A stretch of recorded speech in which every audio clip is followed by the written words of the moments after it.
Bonjour à tous. À une certaine époque, au plus fort de tout ce qui est service secret dans le monde, chaque nation avait des techniques pour espionner le camp adverse. Et lorsqu'il fallait absolument récupérer un individu pour le besoin d'une enquête ou pour un pays bien précis, il fallait donc capturer l'individu de façon discrète et pour qu'il ne soit pas quelqu'un qui va opposer une résistance à sa capture, il fallait donc l'endormir. Il y avait donc des techniques bien précises, notamment la technique du somnifère, où alors on injectait un produit dans le corps de l'individu et il s'endormait. Tant que les kidnappeurs, les espions n'étaient pas arrivés au bout de leur trajet ou de leur projet, il fallait veiller à ce que celui qui a été endormi ne se réveille pas. Durant le temps où l'individu était endormi et transporté dans des lieux dont il ne pouvait rien savoir ni rien comprendre, puisque endormi artificiellement, s'il vous plaît, l'individu endormi n'avait aucune notion du temps. Il ne savait même pas ce qui se faisait autour de lui, il ne voyait rien, il ne se doutait de rien, il était dans le monde des rêves. Sauf qu'il n'y était pas de son plein gré, si je peux employer ces termes. Il y était de force, puisqu'on l'avait obligé à dormir par différents moyens. Dans une table d'opération, lorsqu'un chirurgien doit préparer une opération importante sur un individu lambda, vous allez vous rendre compte également qu'on va devoir faire dormir cet individu entre griffes contre sa volonté. Je dis bien entre griffes, puisque ce n'est pas l'individu lui-même qui va déclencher l'entrée dans le monde des rêves, dans le sommeil. Ce sont des produits que les spécialistes mettront dans ses veines à travers une injection qui feront que l'individu va s'endormir. Encore une fois, durant le temps où l'individu est endormi, et tant que l'opération n'est pas finie, on ne le réveille pas. Et s'il montre des petits signes de réveil, tant que rien n'est fini, on va le rendormir encore un peu, probablement. Mais dans tous les cas, tant que l'opération n'est pas finie, il n'est pas réveillé. Durant l'opération, l'individu n'est conscient de rien. Il ne sait pas ce qu'il fait, il n'a aucune notion du temps, il ne sait même plus qui sont les gens qui sont autour de lui, il ne sait rien. Au bout de quelque temps, il est mis en salle de réveil et puis là, son réveil est amorcé. Alors, aujourd'hui, je vais vous parler des expériences de mort imminente. En 2010, j'ai vécu ce type d'expérience. C'est pour ça que je peux maintenant vous en parler à vous aussi. L'être humain est convaincu qu'il vit dans une période ou dans un temps ou dans une planète dans laquelle il y a réellement le jour et la nuit. Il en est tellement convaincu qu'il a même programmé d'après lui les étapes qu'il doit traverser en scindant les heures et en qualifiant cela de temps horaire. L'être humain n'est pas conscient du réel, mais il est constamment dans le vrai ou le faux. Dans les enseignements précédents, je vous ai fait comprendre, du moins je vous ai parlé du fait que nous sommes âme et esprit et que nous sommes de ce fait éternels et immortels. Nous avons été enfermés dans cette planète prison par manipulation. Et pour que cette manipulation ne se brise jamais, on nous a séparés de notre esprit créateur. Notre âme, notre conscience ont été enfermés ici et notre esprit est reparti dans un lieu que les initiés cosmiques connaissent, comme je nous appelle, qui s'appelle le plan morantiel. là où nous avons émané. Notre âme ainsi que notre conscience tournent dans cette planète Terre depuis des millénaires par cycle de réincarnation. À chaque fois, on nous transfère dans des corps différents. Lorsqu'une personne a vécu une expérience de mort imminente, si vous écoutez ce type de témoignage, vous allez donc apprendre que ces gens n'ont aucune notion du temps. Ils ne peuvent pas vous dire le temps qui passait. Ils ne peuvent pas le quantifier. Ils n'en ont aucune notion. Par contre, toutes les expériences que ces individus expérimentent dans ce passage de expérience de mort imminente, toutes ces expériences les ont marquées. Ce qu'elles ont vu, ce qu'elles ont expérimenté était vrai. Mais était-ce réel? Parce que lorsqu'un individu est endormi, on peut lui mettre le scénario que l'on veut. Mais ce scénario n'est pas le réel. Mais c'est vrai, puisqu'il va le voir et l'expérimenter. Nous avons affaire à des entités qui ont une technologie venue d'autres dimensions qui dépasse de loin ce que l'humain peut comprendre, assimiler ou même ressentir. Ces entités, pour pouvoir bloquer l'humain dans la Terre, par cycle de réincarnation, se sont arrangées à endormir l'humain. Nous sommes dans un rêve permanent, une sorte de coma. Et chaque fois que nous pensions ou nous pensons nous éveiller ou nous réveiller, on nous endort de nouveau pour que le rêve continue. Le rêve en question, ce sont des projections que l'on met dans notre écran mental, dans notre psychique. Dans ces écrans, dans ces programmes, qui sont encore une fois des programmes holographiques, gérés par une intelligence artificielle venue d'autres dimensions, contrôlée par l'entité principale qui a fabriqué cette planète prison. Nous sommes donc dans un rêve permanent. Et c'est fait à dessein, parce qu'encore une fois, il ne faut pas que nous soyons conscients de ce qui se passe. Vous allez vous-même observer que dans l'existence que l'homme avec un grand H pense contrôler, alors qu'il est censé être éveillé en pleine journée, ça vous est arrivé de dormir en pleine journée, de bien ronfler et de bien rêver comme si vous étiez en pleine nuit. Si vous étiez en pleine journée, pourquoi vous dormez? Vous allez peut-être me dire, mais c'est dû à la fatigue, trop de travail, trop ceci. Mais en temps normal, lorsque vous commencez à regarder au-delà des apparences, vous allez vous rendre compte qu'il n'y a aucune différence entre ce que l'humain qualifie de jour et ce qu'il qualifie de nuit. En pleine nuit, dans le rêve nocturne, vous ronflez, vous êtes épuisé, vous dormez. Et parfois même, en pleine journée, ce qu'on qualifie de journée, ça vous arrive d'avoir des rêves, de dormir, d'être tellement fatigué. Il y a des détails qui auraient dû interpeller l'être humain.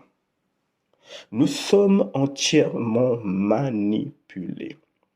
Le temps tel qu'on le conçoit dans la logique humaine est une tromperie, c'est un piège, une manipulation.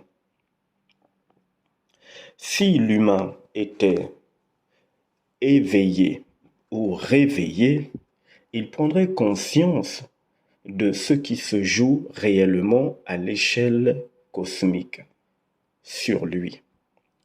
Bien évidemment, étant donné que nous sommes endormis H24, malgré le fait qu'on nous donne la sensation que nous sommes réveillés et qu'il fasse jour ou nuit, vous allez vous-même comprendre qu'en fait, tout vous échappe. vous ne contrôlez rien. Si vous ne contrôlez rien, vous ne contrôlez même pas, entre griffes, ce que les gens appellent votre destin, vous ne contrôlez même pas ce qui peut vous arriver le lendemain, vous ne contrôlez rien. Et pourtant, vous dites que vous êtes éveillé, que vous êtes en plein jour, réveillé. Si vous étiez réveillé, s'il y avait réellement le jour, vous verriez clair dans les événements qui vous tombent dessus que vous appelez un événement surprenant m'est arrivé. Je ne m'y attendais pas du tout. Mais oui, mais parce que vous êtes endormi. Quelqu'un qui est réellement réveillé ou éveillé, en fait, il voit le danger venir de loin. Il arrive à prévoir tout comme il faut. Mais étrangement, quand il s'agit de la vie courante, ce qu'on appelle la vie dans cette planète, même s'il n'y en a pas, il y a plutôt de l'existence, quand il s'agit de l'homme avec un grand H qui programme, qui organise, qui prépare ce qu'il appelle son projet d'existence, ou que l'on appelle par erreur son projet de vie, on se rend compte qu'il lui arrive des phénomènes finalement qui dévient totalement le programme. Parce que, en fait, personne n'est réveillé. Il n'y a jamais eu de jour ni de nuit. Durant la nuit, lorsque vous dormez, vous ne contrôlez rien, n'est-ce pas? Vous êtes tellement pris dans le sommeil jusqu'à 6 heures du matin ou 7 heures, ça dépend des gens, que vous ne contrôlez rien. Ce qui peut se passer chez le voisin, vous n'en savez rien. Et même ce qui peut se passer chez vous durant la nuit pendant que vous dormez profondément, vous n'en savez rien. Tout vous échappe, vous n'êtes pas au contrôle. Un incendie peut se déclarer tout d'un coup, vous n'allez pas sentir ou voir le début de l'incendie. Vous êtes dans un sommeil profond. C'est au bout d'un moment que vous allez finalement vous rendre compte qu'il y a comme une chaleur étrange. Mais au début de l'incendie, mais vous n'en savez rien. Vous ne contrôlez rien parce que vous êtes endormi dans un profond sommeil. Quelle différence avec ce que vous vivez dans le quotidien que vous qualifiez de jour, de journée, être en plein jour. Vous ne contrôlez également rien et tout vous échappe. Lorsque vous avez tout organisé et tout prévu, un événement soudain se manifeste et tout tombe à l'eau. Pourtant, vous avez tout prévu. Mais vous avez tellement tout prévu que finalement, vous êtes les premiers à dire « Quelle surprise, ce qui m'arrive, c'est pas possible. J'ai de la poisse ou quoi ?» Bah, c'est parce que vous êtes endormi. Mais c'est un sommeil qui n'est pas qualifiable sur le plan humain. C'est un sommeil hypnotique, magnétique, géré par des entités. Ce sommeil agit directement dans la psyché humaine. Une sorte de coma. Et c'est aussi pour ça que l'humain n'est pas conscient de la manipulation qui se joue et qui se passe. Donc que ce soit en pleine nuit, que les gens qualifient de nuit, ou en plein jour, vous ne contrôlez rien et tout vous échappe. Vous prévoyez que demain, d'après vous, vous irez à tel rendez-vous, à telle heure signer un contrat important. La veille, votre voiture fonctionnait bien. Le lendemain matin, dans ce que vous pensiez être un réveil, la voiture ne fonctionne plus. Et pourtant hier, elle fonctionnait. Vous prévoyez de porter un vêtement d'une certaine couleur pour ce rendez-vous. Le vêtement était prêt la veille et puis en sortant de chez vous, un petit garçon vous balance une tache de glace sur le vêtement et le vêtement est sale. Vous voyez que vous ne contrôlez rien. Lorsque vous observez l'existence d'un gardien, prenons le cas d'un gardien d'un immeuble ou peut-être d'un gardien d'une prison quelconque. Vous-même, vous allez remarquer que le gardien fait des marches pendant l'heure de son service. Il ne dort pas, il ne se repose pas, il est aux aguets, il est au contrôle entre griffes. Parce qu'il est conscient que s'il s'endort ne fût-ce qu'un peu, il peut arriver un événement qui va le dépasser et dont il devra rendre des comptes. Donc le gardien demeure en éveil et il est réveillé. Si réellement il y avait le jour et la nuit, pourquoi est-ce que vous dormez en plein jour peu importe les excuses ou les raisons que la science nous donne, la fatigue ou je n'en sais rien, vous n'êtes pas censé dormir dans ce cas en plein jour. Et surtout, puisque vous pensez que vous êtes réveillé et que vous êtes en éveil, logiquement, vous contrôlez tout ce qui est autour de vous, vous voyez clair dans ce qui se passe ou dans ce qui doit arriver. Mais malgré tout, les événements, les situations vous échappent. Parce que l'humanité est endormie. L'humanité est plongée dans un coma.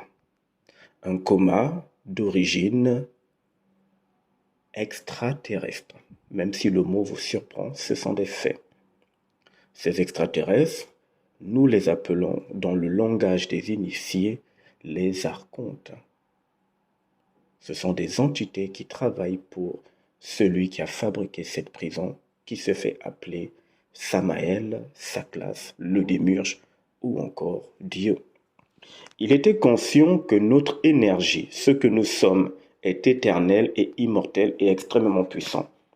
Pour pouvoir se nourrir et nous garder ici, il fallait donc qu'il nous plonge dans une sorte de coma, dans une sorte de sommeil éternel. Et chaque fois que l'on pense être réveillé, il nous rendort par des techniques que l'humain ne peut pas comprendre parce que ce sont des techniques énergétiques d'une intensité et d'une puissance qui dépasse ce que notre cerveau peut même admettre ou comprendre. Il veille donc à ce que l'on reste endormi, jusqu'au jour où un éclair de savoir arrive à transpercer les couches de la prison astrale qu'il y a dans cette planète. Et l'éclair entre dans l'être que nous sommes. Nous avons donc accès au savoir des circuits universels. Nous demeurons connectés. C'est à partir de là que l'on se rend compte qu'on est dans un sommeil et que nous avons été dans un rêve permanent. Mais ce, depuis des milliers d'années, puisque ça fait des milliers d'années que nous subissons tous les cycles de réincarnation. Un coma bien réel, un sommeil déclenché de façon invisible, hypnotique, magnétique et d'une technologie venue d'une autre dimension. L'homme est un être en permanence endormi, n'ayant aucune conscience du réel, à tel point qu'il était convaincu et qu'il est encore convaincu que le jour et la nuit, ce sont deux étapes différentes. Un initié est conscient que le temps tel qu'il est défini dans la Terre n'existe pas. Et les fois où les gens ont vécu des expériences de mort imminente, ces gens ont eu accès à cette information de façon certes légère, mais c'était cette information, à savoir que le temps n'existe pas, tel qu'il est vécu en tout cas dans la planète Terre. Vous comprenez ici que le jour et la nuit, c'est en fait une sorte de dualité également. Et souvenez-vous que dans les précédents enseignements, je vous ai montré que la planète prison du démiurge fonctionne avec la dualité, le bien et le mal, le bonheur, le malheur, la guérison, la maladie. Le jour et la nuit, c'est également la dualité. Or, la dualité n'est pas du tout cosmique. C'est un programme artificiel qui vise à maintenir l'homme dans un taux vibratoire très bas et surtout dans une ignorance permanente du réel cosmique. Par contre, on va lui offrir à cet homme avec un grand H ce qui est vrai. Or, le vrai, c'est entre griffes le contraire du faux. C'est la pièce. C'est une même pièce d'une face opposée. La dualité est totalement contrôlée par le démiurge. D'où ma question. Le jour et la nuit, c'est également l'inverse de l'un et de l'autre.